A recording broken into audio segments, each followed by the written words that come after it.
हुक्म करो यार जान हमार कहबू तवने हम कह दे हम बोली कौनो लफंगा तो यार काट के गर्दन ध दे सचो जी।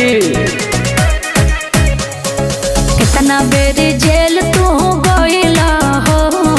इहे सब जानो तू कइला हो तो का करी रे दिल में छेद